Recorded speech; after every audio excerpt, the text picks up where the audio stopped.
Because if I'm doing that on a piano, I am all over the place. I could definitely, pound some high notes and move, but it would sound atrocious. And welcome back to another episode of Exposing Ourselves. I'm Travis Ritchie, and this is episode 44. This is the show where we expose each other to new things. Matt, a big music fan, will assign me one of his favorite music artists to listen to each week, and I, a movie buff, will give him one of my favorite films, and we come together on this podcast to discuss it all. And I can't do it without my good friend, Matt Runquist. Hey, Travis. This week, I watched the movie Green Book, and you listened to Hooveriii. Hoover the Third. Hoover the Third. It's the first Hoover. Yeah. Yeah, Grandpa and Dad Hoover just standing aside and let Baby Hoover take over with the music empire. I am a third. Did you know that? I did know that. Yes, yeah. Yeah, and so I am Travis Ritchie the Third. Travis Ritchie the Third, actually, which is a secret that I've kept close to the vest. I cannot believe you said that out loud. I can't believe I just admitted to it for everybody. You know, for we can bleep it. All of our thousands of listeners. I'm gonna bleep it. I'm gonna bleep it. I'm gonna put the beep in. Yep. Oh, good. So they're going to be listening to this part going, what did he say? Exactly. Good. They'll have to... the information, I believe, is out there somewhere. But I do... whenever I tell people Travis is not my first name, or I'll say... I'll ask them what my middle name is, and they'll be like, what is it? I'm like, it's Travis. And they're like, oh, your name is Travis? I was like, no, because you don't know my first name. I think it would be wonderful, however, if you were named Travis. And it could be. If you do ever make the name change legal and official, please do choose Travis as your middle name as well. I won't, but do you know that I do have a... Well, why would I? I mean, my actor name, my SAG name is Travis Ritchie. Nice. So with the Screen Actors Guild, we have some big news about that. Big news. We're taping on Thursday, of all things. Yes, because we are taping this episode super late. We are able to bring you fairly scorching hot, fresh news, which is that the Screen Actors Guild reached a tentative agreement with the studios and the AMPTP to end the strike, and the strike is ended. But the agreement isn't quite done yet. We do still have to have a vote with the leadership, and then the membership has to ratify it. But I don't foresee that being a problem. Nobody wants the strike to continue, and I think it sounds like the things that we were fighting for have been achieved regarding AI and more generally control over our image, so that you can't just scan someone and then use their image without paying them. Very nice. Very exciting news.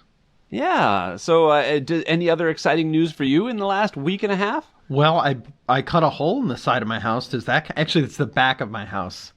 Why? Well, because I wanted a back door that would go directly to my backyard inside the fence, so that I could let my dogs out without having them run away. Nice. I've always had to leash the dogs up at the front and then take them out to the backyard, leashed, and then release them. And wait, so you have never had a door that led to your backyard from your house? Yeah, the door goes out to the driveway, and the driveway is not enclosed inside the fence. Oh, which was a deliberate choice of ours. Having a driveway fence is a real big pain in the butt. The gates never work as well as you want them to. It's easy to accidentally leave them open, in which case the dogs get away. So instead what we did was we have a landing at the top of the stairs, a landing at the bottom of the stairs, and at the bottom of the stairs, it goes straight out to the driveway, and there's also, you can make a left turn now and go out the brand new door into the backyard. Oh, so it's a door, not just a hole. You were underselling it. I mean, I cut a hole in the side of the house and then filled it with continued to work on it and make it a door. Okay, yeah, that's good. So that was my big news. You did have me worried there for a second. Nope, that was the big news. Anything? That's it. That's a big. I mean, there's not a whole lot going for me, even though it's been a week and a half. I've worked, and I started my new kind of seasonal job that I'm doing, and So I mean, I started that last weekend, and it was full days, 8-hour days during all weekend, and then Monday, and then I worked on my show on Tuesday, and then back to the retail store on Wednesday, and then back to my show today, and then now back to retail tomorrow, and so it's going to be pretty long. I assume you picked up that retail job in order to buy me a Christmas present. I think that was what that was for, right? Oh, I will offer you my employee discount as a present if you like. I do get a friends and family discount. That's so. pretty sweet. Yeah. Thanks. Well, I'm a good friend. What can I say? It's true. It's true. So I did one other thing that popped into my head while we were talking about Travis is that it is a kind of a secret little desire of mine, I guess, to date another Travis at some point. But only if I don't know. But only if his middle name is.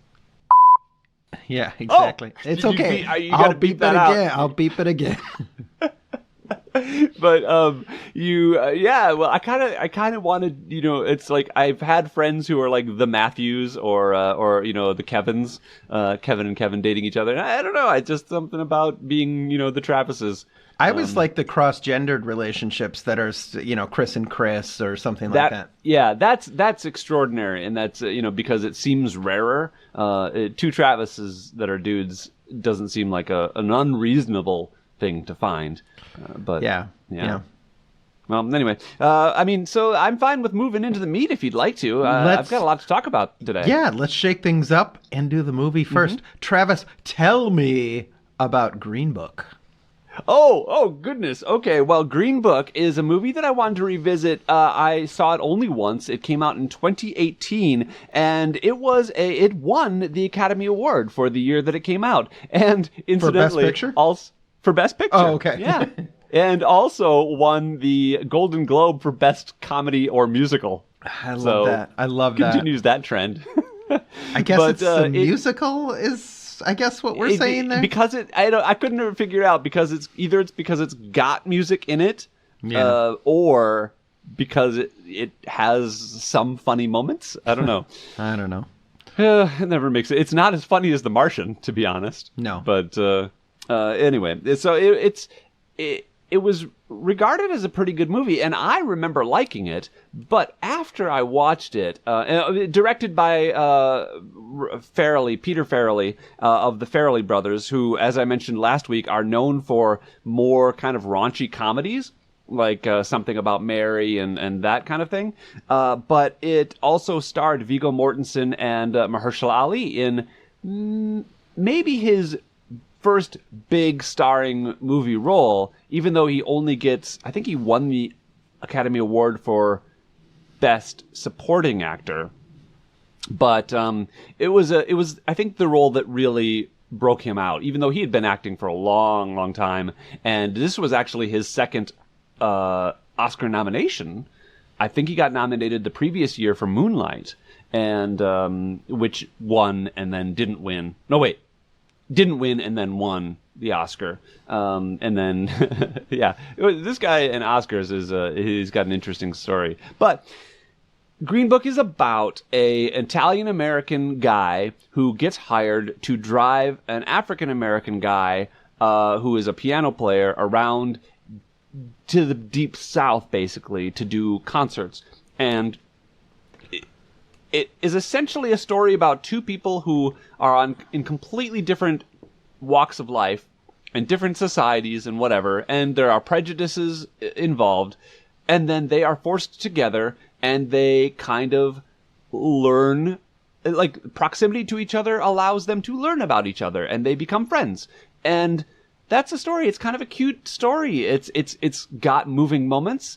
Mahershala Ali is fantastic, but it preceded some conversations about the movie being a kind of a white savior movie, and how movies like that shouldn't be celebrated anymore. And that's a part of the conversation I really want to talk to you about a little bit later. But before that, what did you think of it? I quite liked it. It's obviously a very enjoyable movie to watch. This is no 12 Years a Slave or some other like super heavy thing. Like this is a fundamentally pretty light movie that has I would say this is such a dumb comment, but it has a beginning, a middle, and an end, right? Like it has a really nice, tight story. The structure is fairly easy on the senses, I guess. Yeah, there's not a whole lot going on here where you're like, wait a minute, what happened there? Like it's all very up on the screen, and it's very point A, point B, point C. And that to me is a compliment, by the way. I enjoy that type of storytelling. Both of the main actors are really good. Is it Viggo or Vigo? You always pronounce it Vigo. I don't know. It looks like Vigo to me. It does. It is spelled Viggo, but I have always heard it pronounced Vigo. Okay. Well, I'm ever sure since he was in Lord of the Rings. Yeah, so. I'm sure that you've heard it pronounced by more educated people than me. So I'm going to go with Vigo. But he's fantastic. Mahershala Ali is really fantastic. I really liked it. It's a nice story. It's funny because even though it's not a romantic comedy, it has a lot of the same story beats as a romantic comedy. And you know that I'm a romantic comedy fan. You know, it's just that they end up being friends at the end rather than lovers. Yeah. Yeah, that's a really good point, and I like that a lot. And I think that a story about friends is just as valuable as a story about lovers. Yeah, especially when it's this kind of story about two people who are who would never be friends except that kind of circumstance forces them together. Yeah, so obviously his character, Viggo Mortensen's character, is not of the world that everyone else that he's traveling with is of. He's a lower class person with maybe a shady history and the habit of using violence to solve his problems. But that's exactly what they believe, the record label believes, is needed in order for this tour to be successful. And they're largely right. He's a very resourceful person, uneducated, but very, very good at talking his way out of bad situations and backing it up when he's not able to talk his way out of situations. There's a through line in the movie about when he threatens someone with a gun that he's going to shoot them. And Mahershala Ali asks him, "You don't really have a gun?" He's like, no, of course not. And then at the end of the movie, it's revealed he absolutely did have a gun. And he only pulled it out and brandished it when needed, so I liked it. I actually, although Viggo Mortensen did also get nominated for his performance, I wasn't as big on his performance as I was on Mahershala Ali's performance. To me, Viggo Mortensen was doing a lot of character, just like he was playing an Italian guy, and God, you guys are gonna do, and I'm like, I don't know how stereotypical it was or how accurate it was, but I only maybe believed he was that guy half the time, if I'm being generous. But I want to say that Mahershala Ali, and I remember watching this the first time and not being really aware of him as an actor, but he was magnetic to me. And just like his smile and his anguish when that was there, and his desire to his whole character, like he's very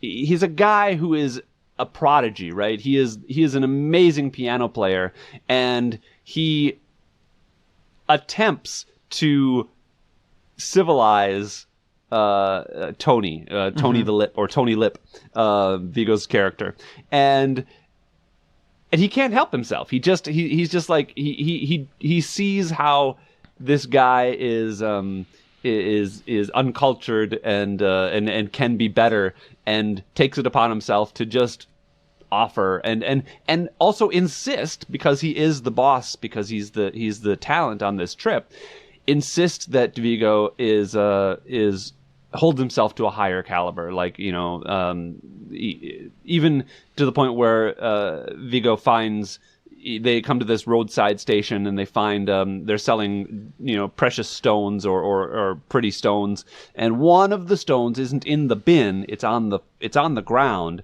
and so Tony thinks, it's on the ground, it's up for grabs, and so he picks it up and pockets it.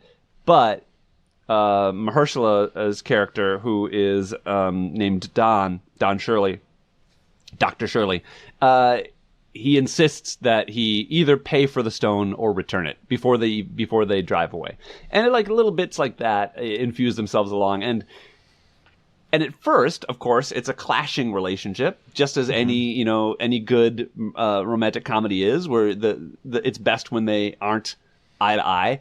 And then slowly they come to appreciate each other. And man, but again, Mahershala Ali, I thought he was magical in this. Easily the best part. Oh, also Tony's wife, who Linda Cardellini. Linda Cardellini, man. who I've been in love with since Freaks and Geeks, man. You can't she not was great. Yeah, she was really good. I think you're overly harsh on Viggo Mortensen here. I think he is absolutely right on the same level. Sure, he plays a palooka, but I think his character does a lot of things that are sort of out of character for a guy like that, what you would expect a guy like that to be doing. And without the right acting, that stuff would come off as super fake. Like, he very much takes in stride discovering Dr. Shirley is homosexual. He very much makes the adjustment to working for a black man.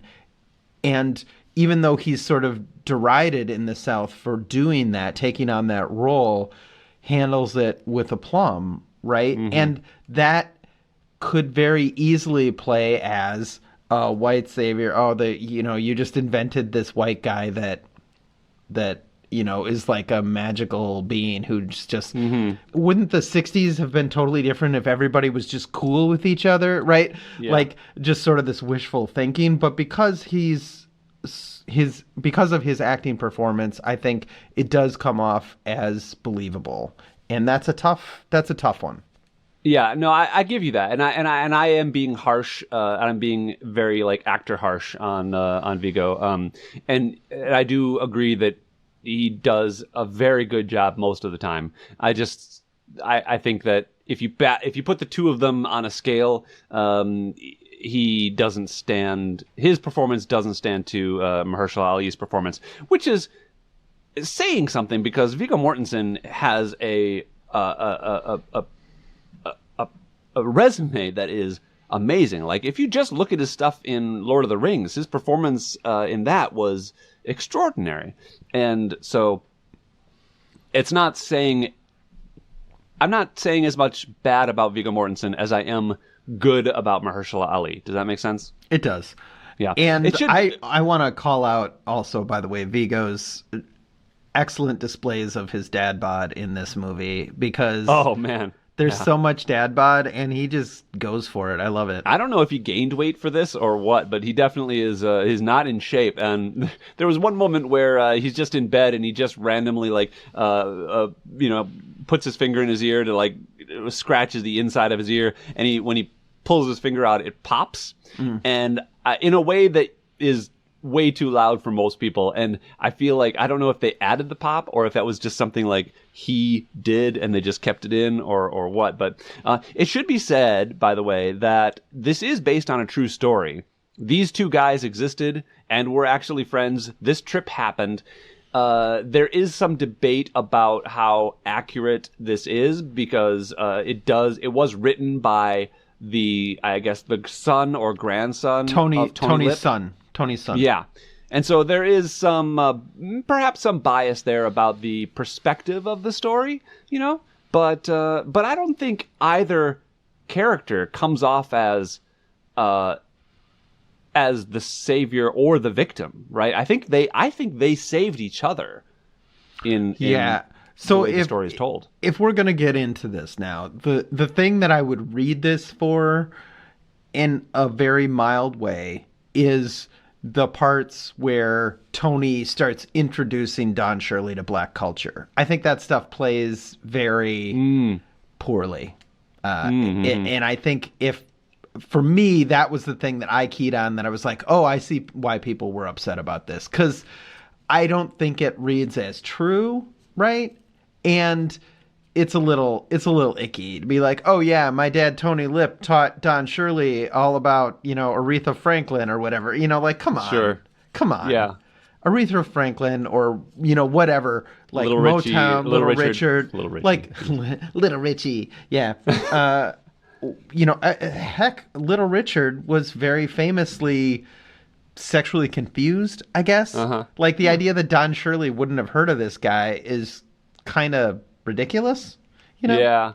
And so I don't think that stuff plays very well, but I think the story is grounded. Although before we get, it is like, I can, being the person between the two of us that hasn't heard of the top musical talent of our day, I can see someone who is infused in the classics and is so focused on his type of music, just maybe not being aware, especially in a much less connected world of the 60s than we are today. I feel it's possible.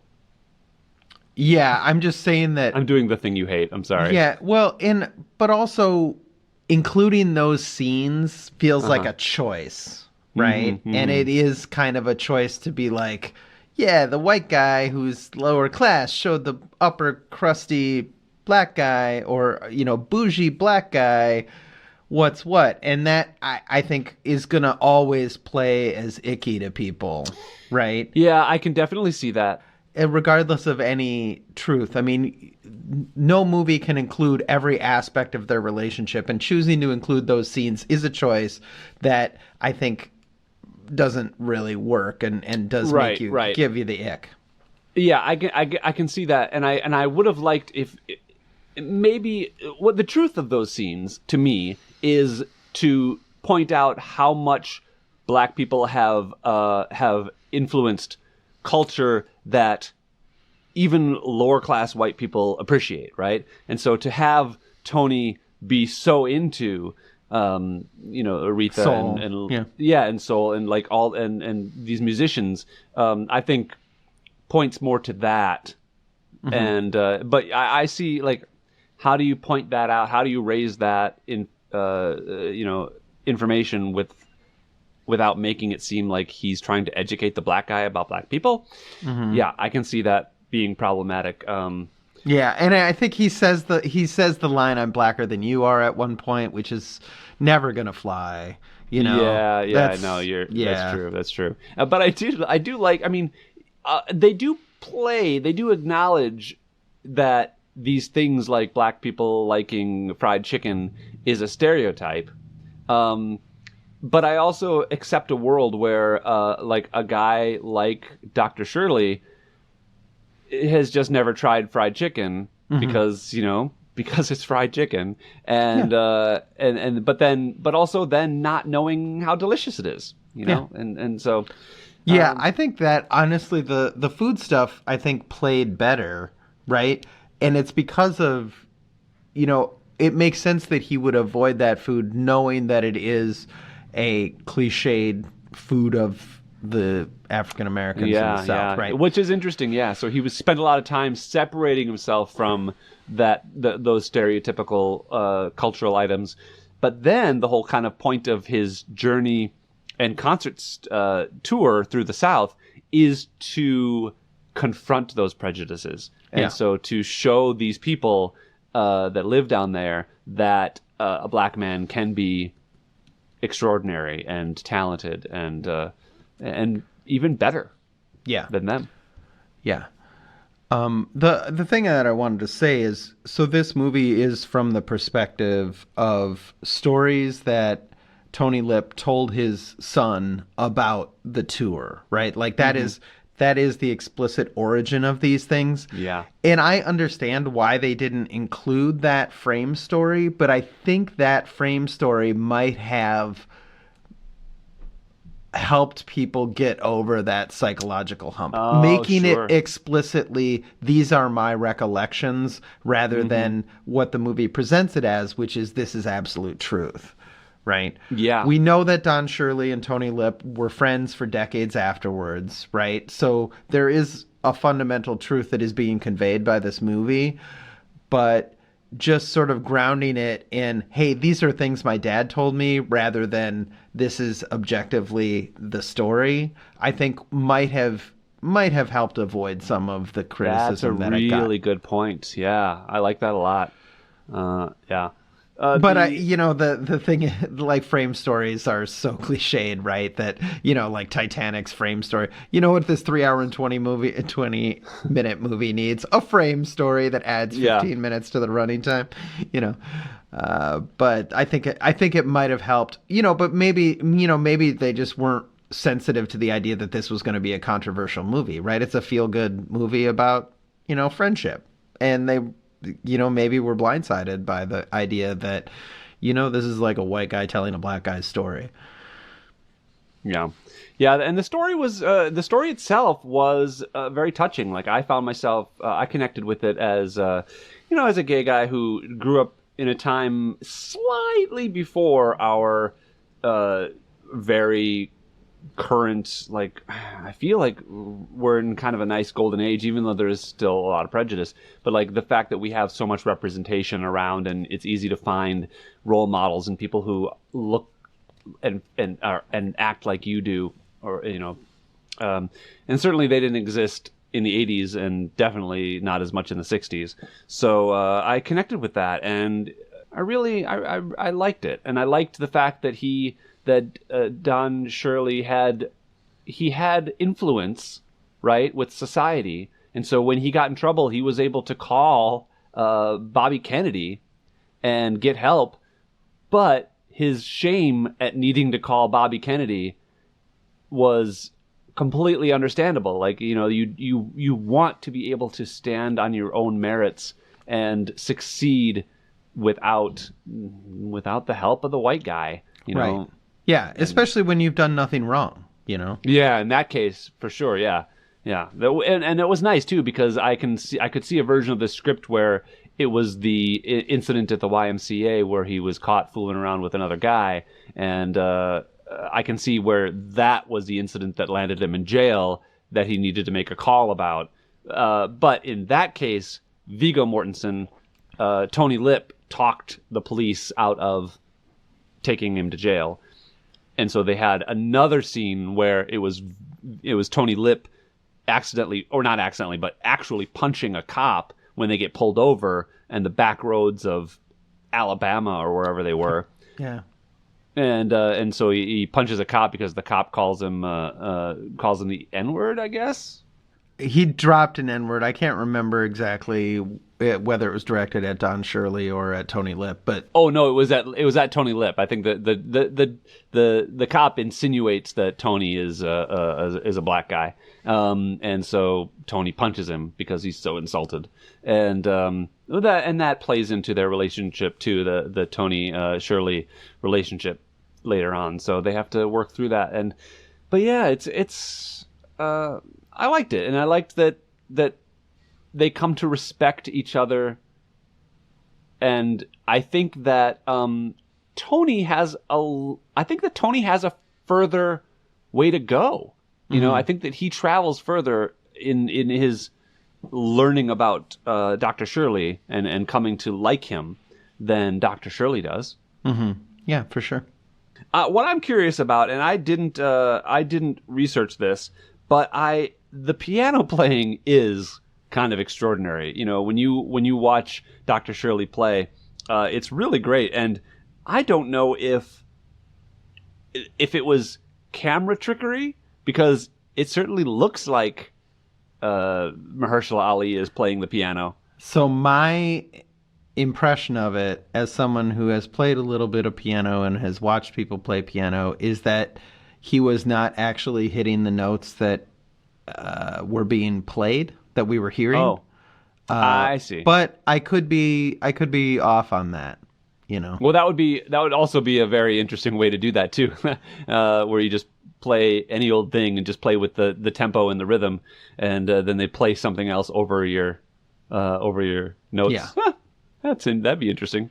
Yeah. I would love to hear the raw the raw like playback of those those scenes, because if I'm doing that on a piano, I am all over the place. I could definitely, pound some high notes and move, but it would sound atrocious, and then the audience has to act like he's blowing them away. Yeah, exactly. I've always liked, that reminds me of nightclub scenes. Like every once in a while I'm reminded that nightclub scenes are shot in silence. And, mostly, yeah. And they put the music on over the top, and so actors are always like yelling to each other or whatever, but of course it's on a silent soundstage. I always love imagining that I'm there listening to them be like, hey, ah! Yeah, which is funny because when you watch those nightclub scenes where people are talking to each other in a normal tone of voice, and you're like, also that. You're like, what are you doing? I think The Matrix has one of those where like Trinity and Neo first meet, and they're basically whispering to each other, and you're like, you would not hear a word the other person is saying. Yeah, exactly. So, all right. Anything else that you'd like to talk about on Green Book? No, I feel pretty good about it. Yeah, me too. I haven't seen some of the other movies that were lumped in with this, in that kind of that white savior thing. Like Driving Miss Daisy is the other movie that was brought up a lot when I was hearing criticisms of this movie a couple of years back. So I haven't seen that one, or at least I don't remember seeing it. I saw it a long time ago, like before college. Oh yeah, because that was late 80s or very early 90s, and it also won the Academy Award, I think. Yeah. So the Academy voters do love this type of movie. Yeah, it's true. That's true. Well, I'm not against it either. What do you think for a rating? What do you give it? It's a high rating. I think an 8. I'm tempted to go to a 9 because I like the experience of watching the movie is very pleasurable to me. But I think some of the concerns about it are valid to the point where I'm a little hesitant to be like, yeah, this is one of my favorite movies, because I'm not going to watch this again. It was an enjoyable way to spend 2 hours. I liked it. It was beautiful. It was well acted. But yeah, there's a few scenes that I would probably cut and maybe rewrite. So I'm going to give it an 8. Okay, that's great. You know what? I have the exact same opinion. But I'm actually going to rate it a 7 because of those same like slight faults. And also my rating is more like, it's a good movie for sure. I enjoyed it. I would watch it again, but unless I had a reason, I probably wouldn't. Mm-hmm. So that's kind of where a 7 falls on my scale. Okay. So, okay. Yeah. Great. Matt's grade inflation again. I know. This is one of the first times where you've rated a movie more than me. I don't remember. I think this that is only the before. Second. I think this is only the second one. Yeah. Wow. All right. Rehistory in the remaking. Well, Matt, tell me about Hoover the Third. Hoover 3, which is Hooverii, all is one word. Also lowercase i's, which annoys me. Yeah, and I think actually the H is lowercase as well. Well, not maybe. I don't think in. Oh, maybe not. Not in YouTube music. Okay. I don't think. Okay. Well, anyways, Hoover 3 is a psych-rock band from L.A. They've been around for 4 or 5 years, I think. From L.A., really? They are, in fact, from L.A. Did I know that from last year? I'm sorry to interrupt you. Or from last week? Did I know that? You didn't know it from last year or from last week. Oh, okay. Well, I am surprised and shocked. I would not have thought they were from L.A. Yeah, so they're from L.A. They're an ever-shifting number of members of the group. I saw them live about a month ago, and there were 5 on stage, but the albums credit anywhere from 7 to, I think, 11 members, and they don't distinguish between like additional instruments and group members, so it's a little unclear how many members Hoover 3 has at any particular point. I quite like them. This style of music, psych rock, is sort of a amorphous. It's a little hard to put your finger on it. It's one of those genres that is kind of like I know it when I hear it. In the 60s and 70s, it was really associated with sort of the acid trip movement, and people were taking LSD and the wavy gravy posters around the Bay Area and so forth.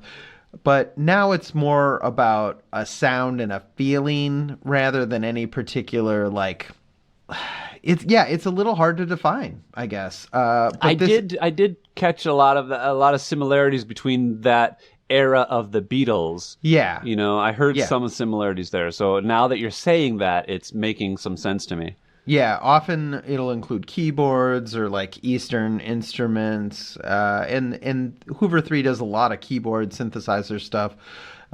They also include saxophone a lot. Anyways, this album came out a couple of years ago, or maybe even 2022. But I like it. It's very upbeat. Really, really good stuff. They also have an album that came out just a month ago that's a little more down-tempo, and I would recommend that if you, listener, liked the assignment for this week, you check that one out as well. Very good. Travis, what'd you think? I liked it in comparison to some of the stuff we've been doing. This is definitely an instance where it brings back a phrase we used a while ago, where I say it's not bad, but it left a lot of good on the table. And what's interesting is now that you're telling me they've released several albums, I'm looking at their lineup here, and this is their 6th of 7 albums currently, and I am a little disappointed that it wasn't better. I liked a lot about this music. It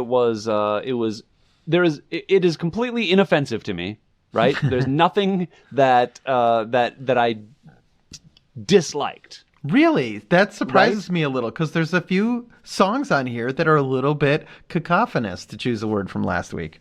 Yeah. So it didn't get, none of them got to the point where I disliked them, but there is a lot of absence of if that makes sense. So a lot of neutrality in this album for me. And one of the things that really bugged me, and I think this would have been an easy fix, is to work on the mix a little bit.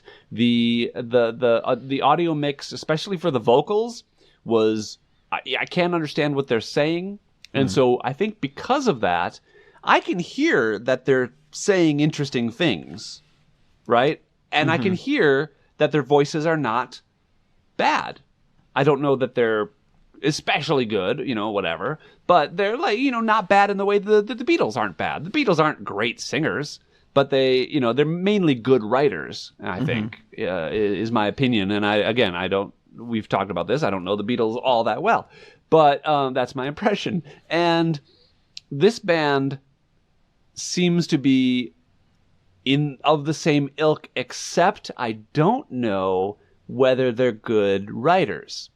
And this is something that I was very curious about. I'm listening to this this album, and I'm wondering to myself, how is this music written, created? Is there a guy who's like a Mozart guy who's this is what the drums are going to do, this is what the guitars are going to do, this is what the keyboards are going to do? Or do you have a guy who's like, hey guys, this is what the guitar is going to do, and then the drums guy goes, okay, cool, well then this is what the drums are going to do, and then another guy who's like, oh well, this is what the pianos can do over that. And I think that's what it feels like to me, and that's what causes the cacophony effect. And so this never got so bad as to be offensively cacophonous to me, but it did get a little unfocused, I want to say. And it felt a little jazzy, but not in a good way.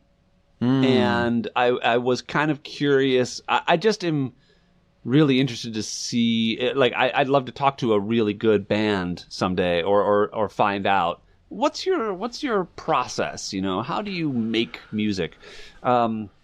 So all that to say that when I was listening to this album, it was fine. It was it kind of melded together in my brain. Like it was fun to listen to. Like I enjoyed having it on while I was on my walks with Coco, but it just kind of numbed my brain a bit in a way that I didn't like. That is a really good observation, because I would absolutely 100% agree with you. Like, I like this music. I like the way it's put together. I like the sounds. I like the mix, because I'm not as fussy about understanding the vocals as you are. But it is kind of, it's not background music, but it's music that does fade into the background really easily if you let it. Mm-hmm. But I like it, right? If that makes sense. Like, I think we're having sort of the same experience of it, and I think we're maybe just looking for different things in our music. It's never like catchy, right? Right. Well, not never, actually. Do tell. No, there were moments where I was like, "Oh, that's really good guitar work," or whatever, So, can you point one of them out? Probably not. The very first song on the album. But see, that's my point, right? Like, there are moments that catch your ear, but I never find myself singing Hooveriii songs after I've finished with the album. Correct. Yeah. Really good point. Yeah. No, keep going, because I'm much more interested in what you have to say about it. I'm also interested, by the way, to hear about your experience listening to them live. Yeah, so the live show was a lot of fun. They were kind of an interesting match with Mudhoney, right? Because Mudhoney is a grunge band from the 90s, loud, brash, heavy on the riffs, heavy on the sort of scream singing. And Hooveriii does not seem like a natural fit with that, other than also loud, right? But loud not in a distorted kind of way, but just like there's 5 of us on stage making a lot of noise. But I thought it was an interesting experience for me, because I was kind of paying attention to their equipment, because I've been, playing guitar for the last couple of years, and sort of one of the features of playing guitar, I think it's sort of like filmmaking, where you're constantly like, oh, here's this neat piece of gear. Here's this neat piece of gear. If only I had this microphone and this camera that I could, right? It's sort of the same way with guitar, where it's like, this pedal could make this sound, and this amp could make me X, I feel the same way about filmmaking, yes. Yeah. And so I was kind of focused on their equipment. And one thing I will say about them is, like, all their stuff was like super duper clean, which is an indication that it's not getting like used really heavily. And a lot of it were things that were sort of, we would call them boutique, but there's sort of like expensive versions of like earlier pedals. And it was kind of jarring, because I've looked for like interviews with this band to try to figure out what their story is, because there's just the faintest hint of, I think I know what you're gonna say, like, rich kid about this band. That was what I was gonna ask you. Yeah, there's just this faintest hint of like, we don't need to be here to like eat, right? Yeah. I'm thinking specifically of the bassist, and if the Hooveriii bassist ever hears this, I really hope you take this in a loving and gentle way. It's not intended to be a slam at all. But they had 2 different preamp pedals, which is a way of shaping your sound. And then they had an actual very nice tube amplifier, which is another way of shaping your sound. And they had a very, very nice, solid bass tone, right? That was like the type of thing that you could absolutely get by just plugging right into your amplifier and going, right? But for some reason, there was $1,000 worth of preamp pedals on the floor, and it was a $2,000 amplifier. And I'm like, I don't think you needed to do any of that, I think you're really, this is a lot of overkill. And like I said, everything was like very clean, and it was all, I just got the sense that these were young people that don't really have a whole lot of responsibilities, and they can just tour around the country with Mudhoney, getting like, $100 each a night and calling it good, or $50 each a night and being like okay with that. And it didn't bother me or anything, but it made me realize that there's a reason that this music sounds relatively carefree. Yeah. Yeah. You know? Well, and that was going to be a question I was going to ask too, was what was your impression of the age of the band members? They're all very young. They're all very young. Okay. They seem early 20s, which is interesting, right? Because they've released like 7 albums. But Yeah. I think that's the kind of thing you can do when you don't have like a ton of other responsibilities, right? Yeah.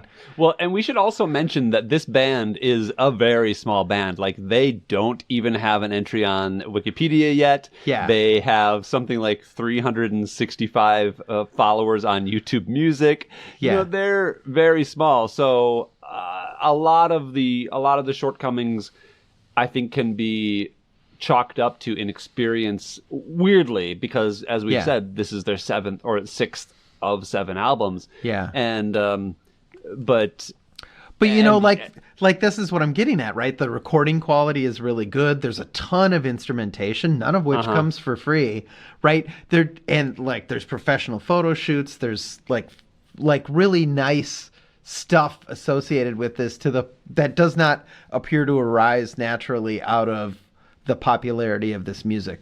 Again, no disrespect intended, right? But there is this part of you that's like, how are you guys?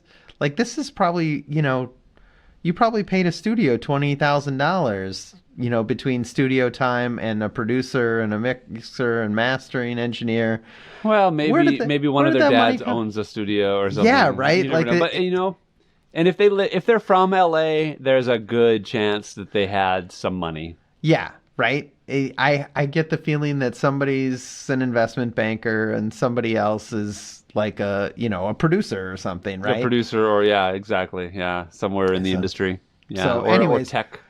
Yeah, I don't. So, anyways, but like I said, I like this music a lot, but it doesn't like move me, if that makes sense. Yeah. No, I get you. I felt very much the same way.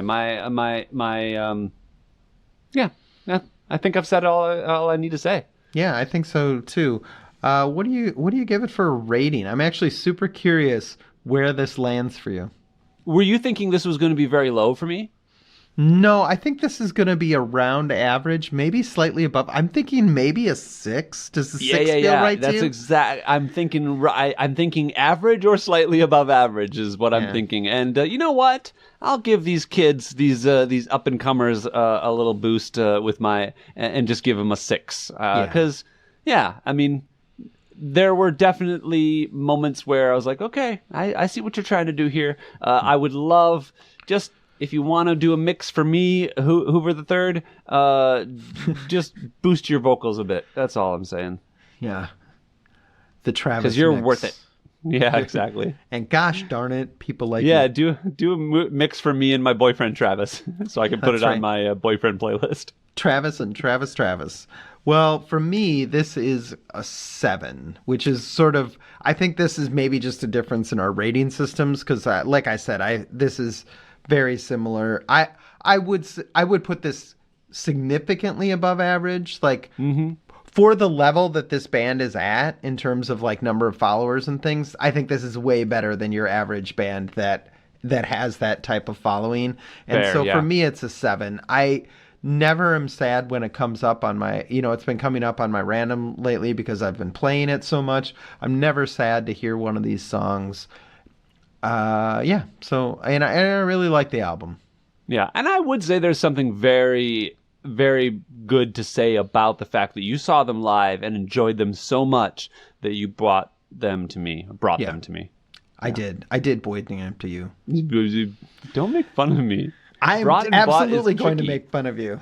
All right. So, Travis, I did want to introduce one little tiny, I don't know if this is going to become a regular feature or not, but a month or two ago, I mentioned to you that I listen to 12 to 15 albums a week. And I never mention any of these on the podcast, even when they're new and kind of good. So I did want to say I've been listening to an album this week, White Reaper's Asking for a Ride. It came out this year. White Reaper is an indie band that has gotten some radio play lately.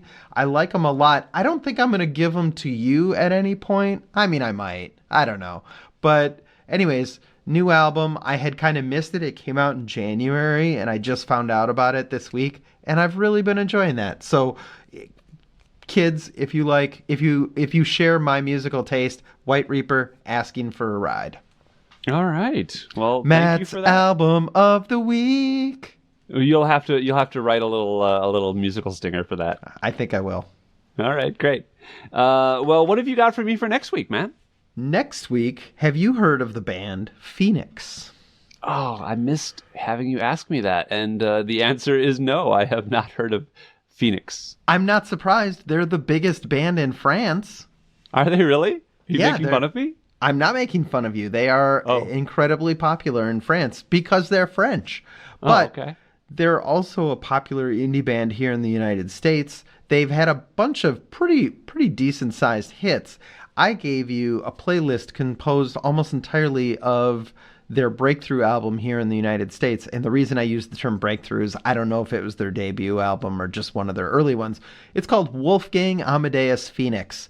And there were a couple of big hits on this album, 1901 and Listomania, but the whole thing is really good. The only reason I say I gave you a playlist instead of the album itself is because there is a long, kind of wandery instrumental right smack dab in the middle of this album, and I'm pretty sure you would spike it to death if you had to listen to it. And so I removed that. This is only 29 minutes long, but I think you're going to want to listen to this 3 or 4 times. It's upbeat indie rock.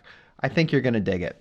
Ooh, that's exciting! I'm excited to hear it. I definitely am ready for an album that I just makes me happy. Well, I am going to give you the movie Dredd, which is the second adaptation of the comic book series Judge Dredd. And this movie came out in 2012, stars Carl Urban as the titular judge, and judges in the future, if you don't know, are they have the power of judge, jury, and executioner if necessary, and they live in like Mega City 1 or one of those like the Eastern Seaboard is now one giant city, that kind of thing. And it's kind of it's set in the future, and he has futuristic guns and weapons. I saw this movie back when it came out. I had seen the original Judge Dredd, which starred Sylvester Stallone and Rob Schneider, of all people, and only barely liked it, but I was also like 13 when it came out, so I was very easy to please. And as I grew up, it became much less good. But this movie, I heard really good things about, and so I finally watched it, and I remember liking it quite a bit. It stars Lena Headey as the villain. She's also the villain in Game of Thrones, but at the time I knew her from there was a Terminator series, like the Sarah Connor Chronicles, or as I called it, the Sarah Chronicles, and the Sarah Chronicles is better. Whatever. And so she starred in that as Sarah Connor, and was really good. So I was happy to see her kind of playing a really bad person in this movie, and I'm interested to revisit it with you. So awesome. Hopefully Well, I will still like it. Yeah, I'm looking forward to that.